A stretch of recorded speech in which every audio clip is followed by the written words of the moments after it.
Niyə Azərbaycanlıların çoxu həyatında qabağa gedə bilmir? Okey, hamı deyəcək ki, ölkədəki vəziyyət, sistem və s. Amma hər günahı ora yıxmaq da doğru deyil. Sənin yerində saymağımın 3 əsas səbəbi var. Birincisi, bacarıq yoxdur. Sənin yaşında olan xarici vətəndaş dizayn öyrənib, kodlaşdırma öyrənib, kontent yaratmağı öyrənib. Və sənin bacarığın nədir? Yarım yamalaq maşın sürmək. Bu artıq bacarıq da sayılır. Nəsə bir bacarıq öyrənməsən, təbii ki, yerində sayacaqsan. İkincisi, plan yoxdur. Mən maşın, ev sahibi olmaq istəyirəm demək plan deyil, sadəcə istəkdir. Sənin o şeylərə çatmaq üçün planın, strategiyan olmalıdır. Özünə konkret addımlar və son tarixlər, yəni deadline təyin etməlisən. Üçüncüsü, fokus yoxdur. Çoxunuz bacarıq və plan hissəsini həll etsəniz belə, səhər tez oyanıb bir şeyə fokuslana bilmirsiniz. Fikrinizi qarışdıran çox şey olur. Telefon, qızlar, gəzmək və s. Başa düşün ki, uğur yalnız sənin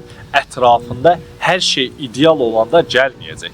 Gərək özünü elə inkişaf etdirəsən ki, fürsət gələndə onu tutmağa hazır olasın. Mən bu problemlərin hamısına sahib olmuşam və hamısını da həll etmişəm. Növbəti videolarda nələri dəyişdiyimi sizə izah edəcəyəm. Bu videonu bəyən və səhifəmə abunə ol ki, qaçırmayasan.